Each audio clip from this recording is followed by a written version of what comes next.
আসসালামু আলাইকুম ভিউয়ার্স, আজকের রেসিপি স্পেশাল জর্দা সেমাই। আর এই জর্দা সেমাইটা এতটাই পারফেক্ট আর ঝরঝরে হয় যে যাকে খাওয়াবেন সেই কিন্তু আপনার কাছে রেসিপি জানতে চাইবে।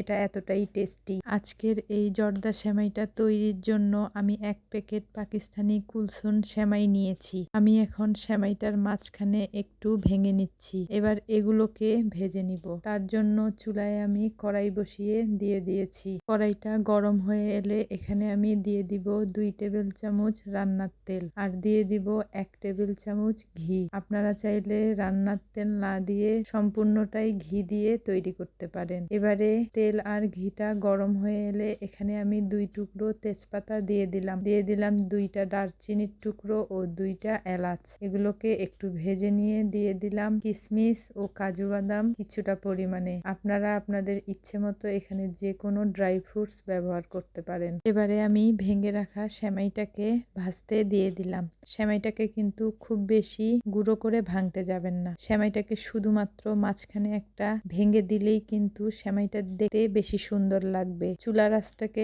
একদম কমিয়ে 2 থেকে 3 মিনিট এই সেমাইটাকে আমি উল্টিয়ে পাল্টিয়ে ভেজে নিব। সেমাইটাকে 3 মিনিট লো আঁচে ভেজে নেওয়ার পর এখানে আমি দিয়ে দিব স্বাদ মতো চিনি। এখানে আমি 1 কাপ পরিমাণে চিনি দিয়ে দিয়েছি। আপনারা আপনাদের স্বাদ মতো চিনিটা দিয়ে দিবেন। দিয়ে দিব হাফ চা চামচের মতো লবণ। দিয়ে দিব 1 কাপ কুড়ানো নারকেল। এবারে সবগুলো উপকরণকে ভালোভাবে সেমাইটার সাথে মিশিয়ে নিচ্ছি। আমার রেসিপিগুলো ভালো লাগলে অবশ্যই আমাকে সাপোর্ট করবেন। যারা ফেসবুক থেকে আমার ভিডিওটি দেখতেছেন আমার পেজটাকে ফলো দেওয়ার জন্য অনুরোধ রইল।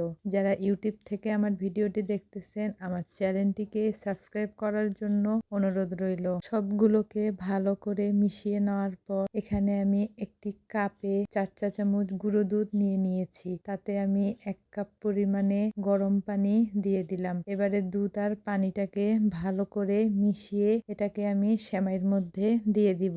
এখানে আপনারা যদি দুধ ব্যবহার না করেন সেক্ষেত্রে আপনারা কিন্তু গরম পানিটা ব্যবহার করবেন।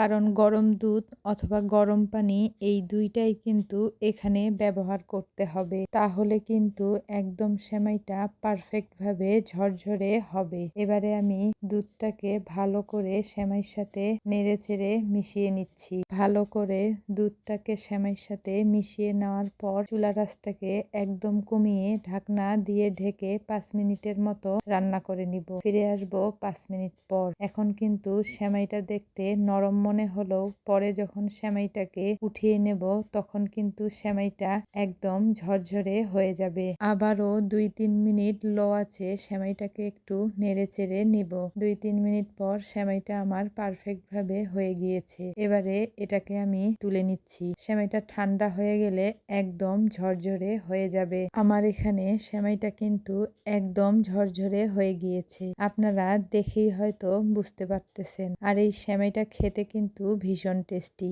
আপনারা একবার হলো এভাবে জর্দা সেমাইটা রান্না করে দেখবেন। আশা করছি ভালো লাগবে। রেসিপিটি ভালো লাগলে ফ্রেন্ডস ও ফ্যামিলির সাথে শেয়ার করবেন। তো আজকের মতো বিদায় নিচ্ছি। আবারও দেখা হবে নতুন ও সহজ কোনো রেসিপি নিয়ে। সকলে ভালো থাকুন, সুস্থ থাকুন। আমার জন্য দোয়া করবেন। আল্লাহ হাফেজ।